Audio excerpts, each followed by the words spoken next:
every successful person got there by going through tough times. Success is a hard-ass teacher who likes to knock you around along that journey. You know, it takes real guts to not give up and keep going. We'll hear stories about failures and how these leaders flip the script to create success. I'm John Schultz. Join me and let's discover how success is never really overnight. So welcome to the John Schultz podcast. Very excited for this podcast. I love when I have podcasts with people in my industry, meaning you're residential, I'm more commercial, but it's always exciting to talk shop. Bess is the CEO of Brown Harris Stevens. She joined as senior vice president in 2013 and grew to CEO, which is amazing. She oversees 50 plus offices and nearly 3,000 agents. I mean, I don't know how you do that. That's too many people for me, but it's across New York, Connecticut, New Jersey, Florida. And under her leadership, this is an amazing statistic, it was one of the largest, most successful private companies in the United States, but she had the highest average sales per agent. That's right. To me, that's like the business, right? That everyone is productive. So kudos to you. And, you know, her insights are everywhere. We know that, right? We see her all over social media. We love that. You know, CNBC, New York Times, Wall Street Journal, Bloomberg, Forbes, The Real Deal. That's a real estate publication we like. So welcome and thank you so much for being here and doing this. John, thank you so much for having me. And, you know, since we've chatted, I've been listening to your podcast, which is really good. And you have great people on there. So keep doing what you're doing. Well, we got another one today, you. So thanks again for doing this. So, you know, to me, what I love learning is about people and their stories. And, you know, I like going all the way back to when they're young. So when you were growing up, how would you describe yourself and how would most of all, your parents describe you? Yeah, I mean, I always say I hit the lottery, had great parents. My mom's still here. My dad, I lost in a car accident 30 years ago, but grew up in upstate New York in Troy. You know, went to public school, went to Hebrew school, great mom and dad who really just believed in me and my brothers and also didn't overparent. You know, if you wanted to do something, you just did it. If I wanted to go ice skating, I had to get my skates and walk to the rink. You know, so they empowered us to be our own people. And I was always that little kid that would go to the neighbors and talk to people and, you know, would be able to get things by talking to people, encourage them. I was always good at relationships from an early age. And my parents also taught us how to love and how to be generous. Because remember, love is learned. You don't wake up, you know, as a little baby and know love. You learn it from your parents and your environment.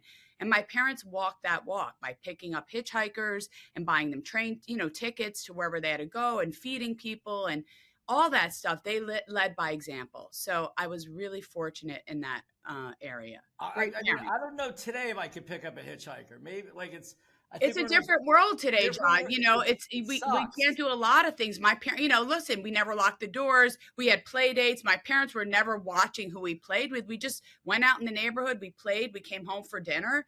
And it was that. And you got up and you know, today everything is so micromanaged that kids don't learn their own independence and we rob them of that. I used to get home from school and not come back till dinner. Same. It was great. You were out in the world, you were playing, you were building, you were digging up worms, making forts. I mean, this is what we did. And we came home and we ate. We ate whatever my mom put on the table. It wasn't, I don't eat that. I'm gluten-free. No, it was, this is what we're eating. Yeah. That's it. There was no like crap about, you know, you didn't get to choose what you got to eat. I agree. Different world. It was a different world. So, and it's nice to have that, and you're fortunate, and so am I. I mean, I have the same experience growing up. When you were younger, yeah, because I remember mine. Like when I was in middle school, I was actually bullied. Like I had 3 or 4 kids that gave me a really hard time. And about what? What were they bullying you about? It was just making fun of me. It was more, Yeah. it was no reason except I was the person at that point in time that they were focused on. There was no real, it's not like I did anything to them. But like, I remember I had to deal with it and then it was horrible, but once I got through it, I did get this like little confidence boost that I remember. I Yeah, of remember it course. today, and I have trouble remembering last week, so it's great when you could have these experiences. What were one, two of yours that you think like molded you a little bit when you were younger? There are a few. I mean, I wasn't bullied a lot, but there were instances where, believe it or not, it was the 70s and there, a lot of pennies thrown at me, called Jew and all that. So a lot of anti-Semitism, which I didn't understand. It swastikas on our fort. Didn't really get it. I mean, we were Jews in the community and we were proud of that. But as there is today, there was then a lot of anti-Semitism. So I kind of recognize that, okay, we're different from some people, and people are recognizing that and pointing their fingers at us. But, that was one thing. The other thing was, and I've told this story, Bella Abzug, who I'm sure you're familiar who she Yeah. was. She was one of the first women in the House of Representatives. She ran for mayor. She was this sort of boisterous woman who wore a hat and spoke about women and their rights. And when I was 9, my mom took me to RPI where she spoke. And she talked about being a lawyer and women and all the things that we can do. And when I listened to her, a light turned on in me. And I said to my mom, I'm going to be a lawyer. I'm going to do this. And I wrote it all out. I still have it. And so that sort of turned a corner for me as a little kid at 9 years old. It made me think, I want to be a voice. I want to do things to help people. And I think I can. And so that was sort of, I would say my moment, or a moment of where I recognized I was going to do something like be a lawyer and help people. I love that. So she was your role model, right? Yes, Which is interesting.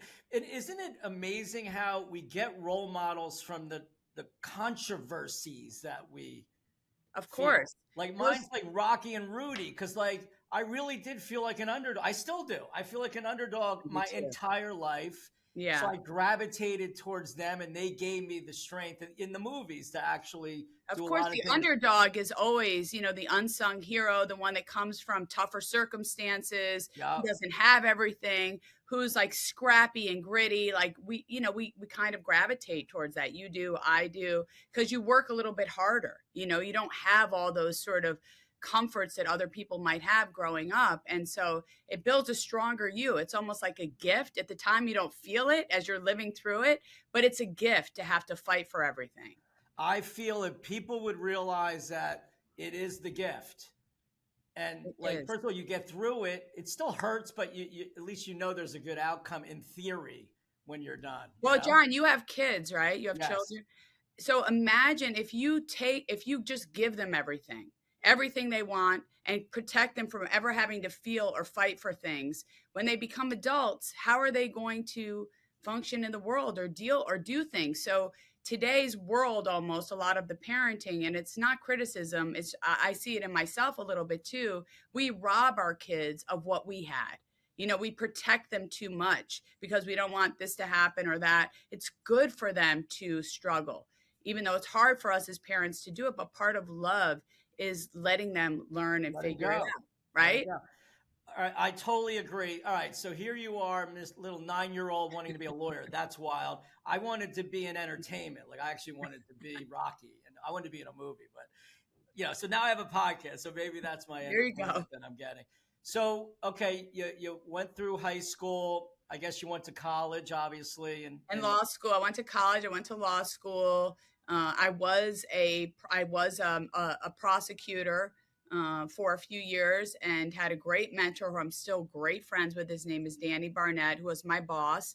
And that was a great education for me because I had cases I had to try. I was in court, had to speak in front of a judge, and it taught me perhaps my most important lessons on how to communicate, how to negotiate, how to work with people from all different backgrounds and help them, And so I had that job for a while, which was one of my greatest jobs that I did you loved. ever were you in go to many trials Yeah, or I mean, I had a docket. It was like, it was, I was in district court. So it was in front of a judge and it was like small. I had a few jury trials, but most of my stuff was like 100 cases. They were DWIs, some right? drug cases, that kind of stuff. But it was great because you had your information. I worked with the police a lot, did community policing. it was incredible experience for a young person out of law school to do that and work with people and try to, fix things. And it wasn't just about prosecuting people, it was also listening to what happened to them. And maybe there was a solution and maybe they could get help. And so that was wonderful experience for me. And so I had that job. After that job, I also worked at legal aid here in New York City with juvenile. So I did do the lawyer thing for a little bit of time. Yeah, Um, listen, I think the lawyer education is just such a good education for anything that you do. Teach you how to read, how to critically think, Yep.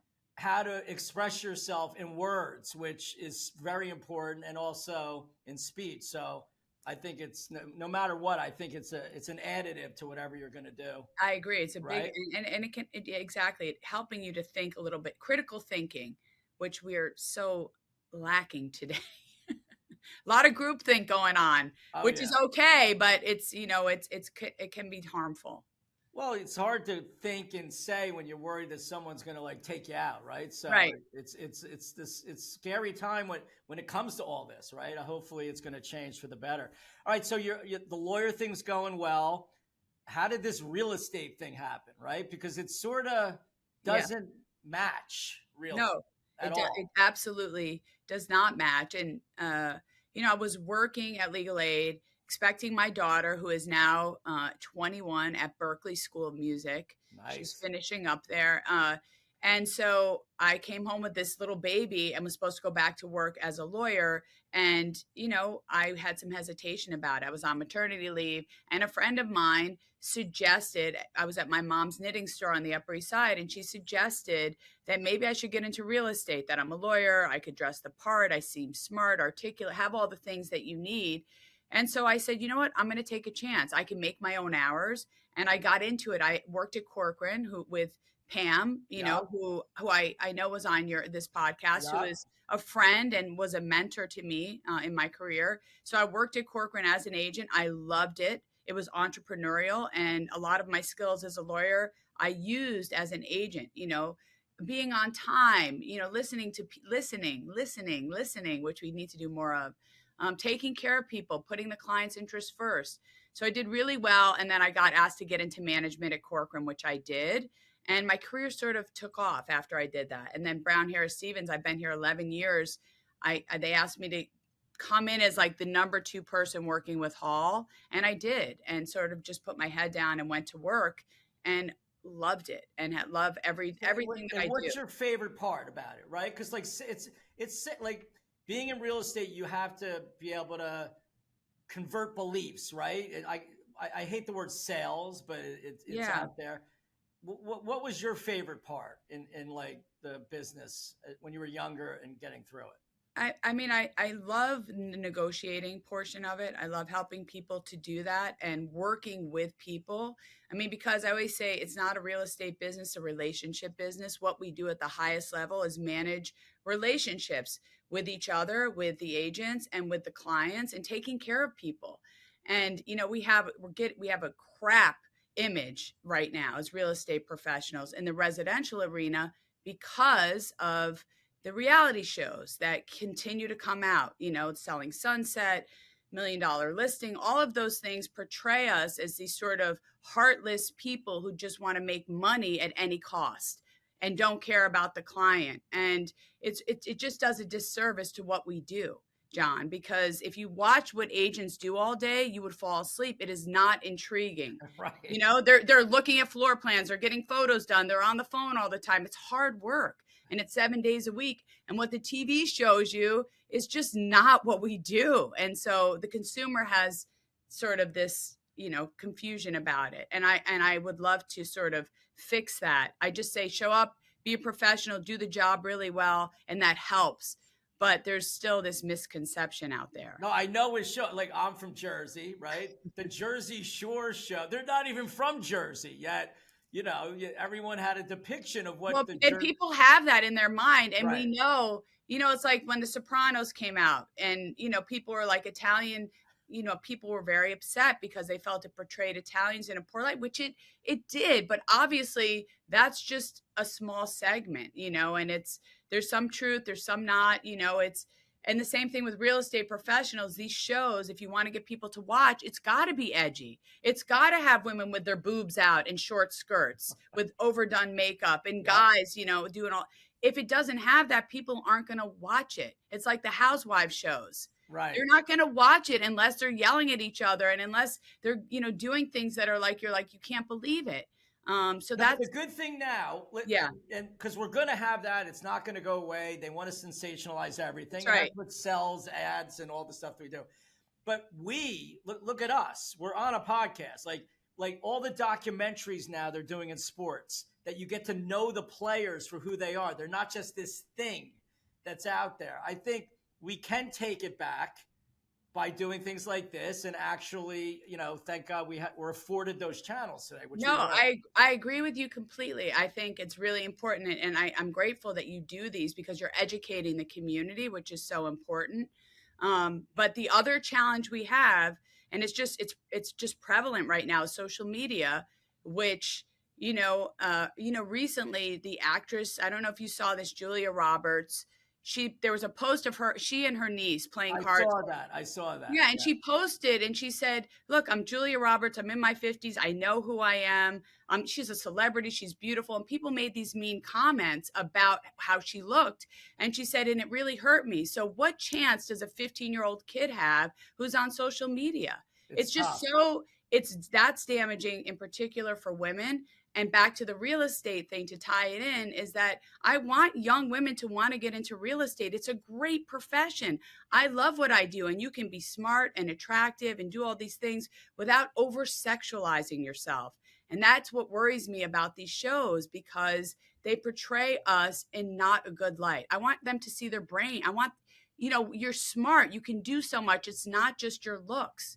You have so much more. As Judge Judy says, beauty fades, stupid lasts forever. Yes. And you gotta work on, you gotta do your homework. Well, hopefully, it's also, we're seeing so much of it. You don't even know what's real and not anymore. So like it's almost, you can get your head into something that's you think's happening that might not even be happening. So. Right. You don't even know what's real and what isn't. Right. So. All right. So, okay. But here you are. You got to get through that. You got this gigantic company. What has been the hardest thing for you? Because I believe our character traits that we're great at, that stuff flows. It becomes easier. Right. As the CEO of 3,000 people scattered around all these different places, what's been your biggest challenge? What keeps you up at night? Because that's usually what happens. And how do you get through it? Yeah, I mean, the biggest challenge that I've had is when we merged Halstead into Brown Harris Stevens during the pandemic, because you're bringing together two different cultures. And so we merged these huge companies together. And so that was a huge undertaking in integrating the back office. So that was tough, and getting everybody on board and getting leadership, but it worked out. It has worked out really well. And so now I feel like I'm on the other side of that. So that was one of the bigger challenges. And look, John, I appreciate all the compliments. It's not, it's not me and my leadership. I'm a small piece of an incredible team of people. It's never about one person, right? The presidency is not just about the president. It's about who works with him or her. Hopefully one day we get a her, and so, I have so many great professionals that work with me, and our agent base. I always say this is a graduate school for real estate. If you really want to come and be the best at real estate, it's like playing tennis. You come here because you will up your game. The people that work in real estate here are like the best of the best. Sold the most expensive and give the highest service to people. And it's not just about luxury, price. It's about the service that we give to people. And so I think that we're lucky in that regard, but merging the two companies was hard. And what keeps me up at night is what's happening to our industry. I think, I was talking about this NAR lawsuit, right? I mean, I've been, it's been emphasized to me that I'm not allowed to talk about it, but the lawsuit, yes. It's just frustrating, I will say, and that's all I can say about that. I'll let that get sorted out. It's going to take some time. But again, there's this portrayal that, agents don't deserve their commission. They haven't earned it, or, what they do is easy and they make so much money. And And if people really knew how much time agents put into it, they only get paid for results. So they work really hard, and they care about their clients, but what people think is something else. So we have to do a better job at fixing our image. And I think it's going to take a lot of work, and we're going to focus on doing that. It's what we do at BHS, and we'll continue to. So it'll get sorted out. I mean, these One things. way or the other. Yeah, I'm in the commercial real estate business. Yeah, and I started out as a broker, right? So, like, to me, the value of those, and like you said it, everything's relationships, and brokers bring relationships and people to the table, and they only get paid if something happens. Like, no, everyone forgets that. Well, they don't realize, like, you could have somebody come and do some work for you, and they could do a terrible job in your apartment or your home, and you still have to pay them. In real estate, you can work with somebody for a year, spend all this time on them, and they could not buy something, and that can happen. And then all those hours, you don't get a penny for that. You're building trust with people and working with them. And hopefully for us, like, a lot of our agents have these incredible networks of people that want to work with them. And so, but it's about that relationship and building trust over time, right? And there's always people that, you'll have a bad experience, but like I've had that with doctors, I've had that with lawyers. I mean, we're all human. And I don't want to operate on myself. I don't want to like do it. I don't want to do my own. I don't want to cut my own hair. That's why people who think they can do real estate on their own as their side job, as they work a full-time job. It's like, we live and breathe this. Like, we study everything, we know everything, we understand it, and we're here to help you. And so it's a service and information business. There's people that refer, and that's what I love about it. It's an industry that you can make money, That's by right. using your relationships the proper way, where, other businesses you can't. The people that are in it full-time 100%, that's a whole different. That's right. And those are the people that you want guiding you through these transactions. Exactly. I agree with you. So, all right. So, we're in 2024, rates just skyrocket. I mean, we're feeling it. Everyone's feeling it. It went up 500 basis points as fast as it's ever gone up in my tenure in business. Obviously, we're seeing a lack of, I would say, momentum. So where do you see things going in 2024? I mean, first of all, we have a housing shortage. Yeah, we do. So all these factors are not going to bode well for prices, regardless of interest rates. Where do you see all this going? I mean, all the economists and people are saying that 2024 should be a better year than 23, because 23 for us was not a great year. And we just saw that inflation is higher than, than the Fed wanted it to be, and that we're probably not going to get a rate cut anytime soon. And you saw the stock market drop a bit yesterday. So I always thought that this year was going to be a little tougher. I don't think it's going to be worse than 23, but I think it's going to take some time. We have a housing crisis. We see all this potential empty office space, and can we get it converted to residential? Like, will it make sense? Can we use some of that? I know there's some of that happening downtown. I know Silverstein is doing a project, but you know how hard that is to actually do it. Does it make sense? It takes years. It's not years. Yeah, it's like people are like, well, just rip it out. And you're like, well, there's HVAC. What's the floor plate? What's the core? Like, there's so much. And then the zoning, it's not that easy.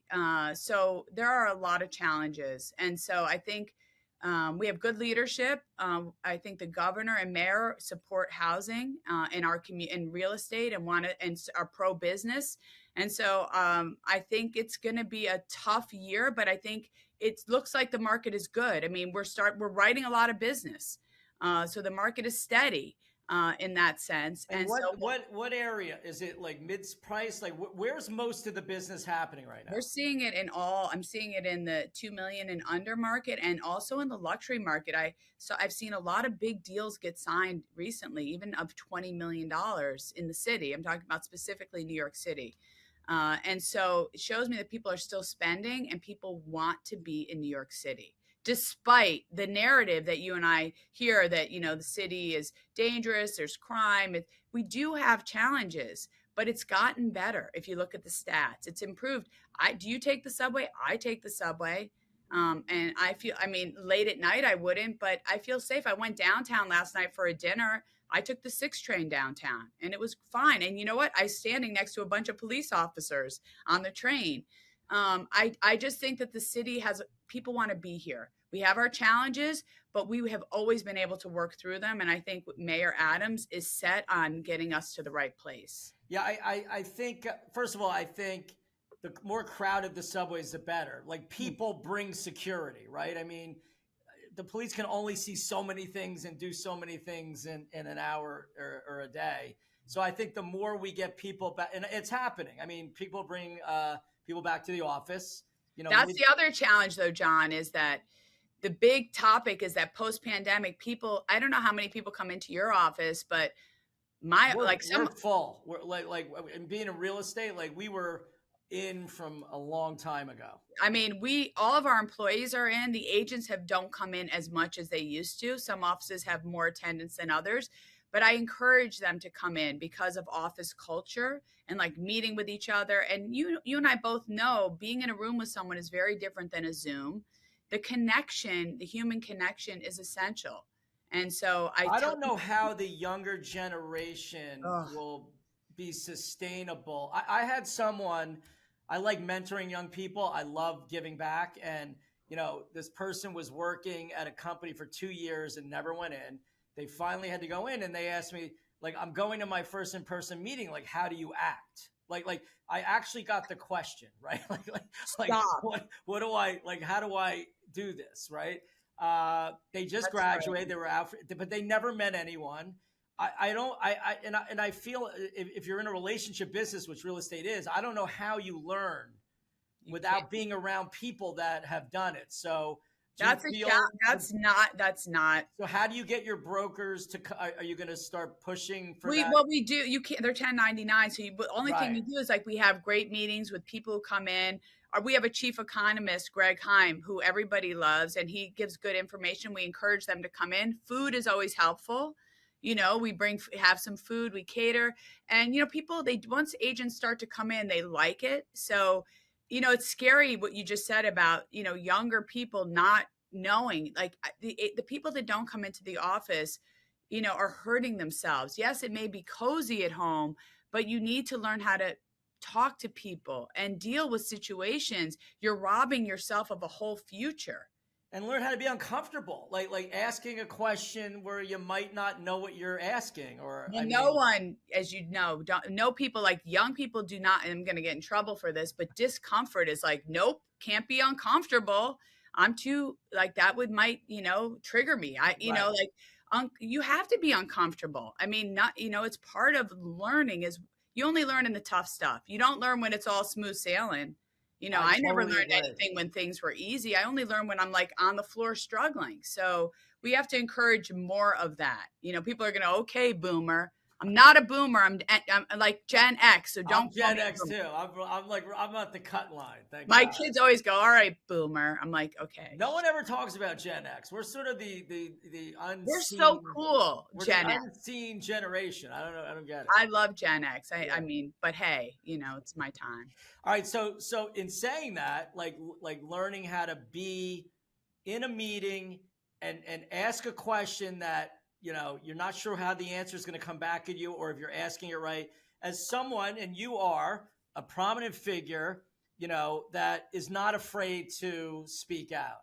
What advice would you give people in this day and age, and just in your experience, on how to do that in a constructive way? Yeah, I mean, I think what's helpful is, have to listen more. And one of the best pieces of advice that I have gotten, and I say it, is treat your attention like an on or an off switch, not a dimmer. So here I am with you on this podcast. If you were talking to me and I was like, yeah, looking at my phone, or I'm at dinner with you, or we're talking and I'm distracted, or it's not good. It's getting watered down. When I'm with my kids, if I'm looking at my phone, they're not getting me, so be all in or be out. Don't try to do, because things get watered down. So I remind myself of that too, because, it's like I had lunch with my mom and I was looking at my phone. She pulled it out of my hand, I kid you not, and put it in the seat. She goes, have lunch with that then. And she stormed off. Oh, I love that. I was like, okay, Sylvia. I think I She, know where you get some of your stuff. She just oh, left. she doesn't. Yeah, she does not. And she's right. So attention, like we gotta like listen to each other and pay attention. And if you can, I could say, John, I got a fire burning over here. Can't talk to you today, whatever. You would respect me more than if I'm looking at you and then I'm like all over the place. So I try to do that in my personal life and in my professional life. And Yeah. I would say that to young people. My daughter is better at this than me. She is with you. When she's with you, she's with you. She doesn't even look at any of that stuff. I mean, I So don't know if you ever met him, but like Bill Clinton, yeah, there's certain people that when you're with them, no one else is even in your like sphere because they're that focused on you. And those are the people we all gravitate to. So to me, this is the biggest lesson. Like, be there, be focused, and and learn how to listen. I mean, this podcast for me has taught me how to listen. I mean, you because you, if you I'm going to interview extract people, really I good. can't just talk. It's like, No, but you extract really good information out of your guests. And like, this is, we all, I'm here, I learn, we're all here to learn and help. yeah, And I've heard that. I have had friends, I have not met Bill, but I have friends who have met him. And every single one says that. They said the whole world, he makes it seem like the world has stopped and his focus is on you. And in today's world where nobody feels seen because we're so busy and everybody's looking at their phone, it feels good when yeah, that's a someone's, good trait. That's a good trait to teach and yeah, emulate, right? It's but so important. yeah, it's a really good one. I have to remind myself too, by the All way. right, so you're this, a lot of business we talked about, your career, and Yeah. it's all great. What does Bess do for fun? Like, what are some of your You really hobbies? want to know the truth on this one? I do. I want to know. Besides drinking whiskey, which I love, is scotch, but set that to the side because I don't really drink that much. I like it, but I don't do it because I don't feel good from it. Right. But I love a Macallan 12 There neat. you go. It's my perhaps one of my favorite drinks in the world.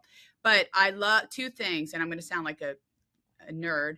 I love mahjong. It's my game of choice. It's everything to me. I have a group of women I play with. My My mother was amazing at my it. mom plays, Yep. my grandmother played, but I have these women. It's a sisterhood, and I've met them. I've known them for 15 years. Met at my daughter's school, and we play and we've traveled together. But we four women sit around a table, shuffling the tiles It's and a just talk. challenging game. It's Oh, it's like bridge, and it's it's a it's mind game. I mean, to me, it's great. so to me that's one of my favorite things in the world to do. I have great women friends and we play. And the other thing that I've done as of recently, it's been a year now, are cold plunges. Really? Because it's like a mood enhancer more than anything. But there's a place called Remedy Place downtown where you go, it's 6 minutes, it's 39 degrees, you're in. And when you get out, you feel incredible. It's good for everything. Apparently it's good for you physically, but it's good for you mentally. So I've been doing those because I really don't like cold and I wanted to Are challenge you doing myself. it every day? No, I wish I could. I have to go all the way downtown, but I try to do it at least once a week if I Oh, can. that's great. So it's Yeah, it's so like those everyone are moves to things. Florida. You got to be here in the winter. Yeah, I mean, at least you can get some cold that way. Like a little snow. I love the seasons. I mean, those are good. And the other thing that I love, love, love is I love walking the streets of New York City. I love the city. I love walking the streets. I love listening to my music, walking the streets of the city. To me, that's like Zen at the Yeah. highest level. Yeah, I used to live there. I loved it too. Yeah, and you're anonymous, right? I love the whole anonymous walking around And thing. there's so many great places to eat and sit and talk to. Like the vibe here is just New York is, it has its troubles, but there's a vibe in New York City. It's just Yeah, it's but if you're working and doing what you do and what you do at your company, and you can't say what you just said, you should not be in the real No, estate. I Like, raised my kids in New York City. right. I walked, like I live the city. I breathe the city. This is my homeland. This is where I feel. Now, I will just say this, as of late, it's been a little challenging. And I've had this with a lot of my Jewish friends. They feel a little bit less safe in the city because of what's been going on. Right. And that's unfortunate. But I do think we will get over that turn. I think there's more good, more people that care and want to live in love than, be at battle. And I I think totally agree. right. And I Yeah. think we will, as we always do, overcome and come together as a group, a community, a diverse melting pot of incredible people from Yeah. all walks of And life. not to diminish anything that anyone's feeling, but like my grandmother was born in 1905. like she went through depression, 2 world wars, epidemic. You know, she was born through all of that. Like we've sort of had our world a little bit easier and Little, very cushy. right. So We I did think not go through any of those things. Your grandmother is a warrior. she you know? was. She lived to 103. Did she? My grandfather lived to 103 too. Oh wow. They don't make them like that. And No. But the good thing is that, you know, we'll all get through it, and we all just got, you know, it's good to learn about what's going on and learn how to help and be part of it. So. and you know what? It's never good to sling hash. I think the other thing is like if you're on social media and somebody says something mean to you, immediately you feel like reacting. Take the high road. Don't do it. Don't name call. I know it's hard. I get a lot of people say mean things. The more you stay away from it, you just feel better. Don't get into the rabbit hole of that negative stuff. Live in the house of love. I know it's hard. It's the best if you can do it. That should be like a new album. You should start rapping. If I could, my son raps, and I do too, but it's not very good. So okay. At least you're trying. Well, thank you so much for doing this. This was great. I really appreciate it. Everyone's gonna love this episode. And thanks, you're John. a very energetic, great person. So thank you, John. I love chatting with you. And when you're in the city, we're going to lunch. There Let you me go. know when. Okay. All Stay right. safe. Hi, John Schultz here. Thank you so much for tuning into this week's episode. Would really appreciate it if you would like, comment, subscribe, and share with your friends. Looking forward to being with you soon.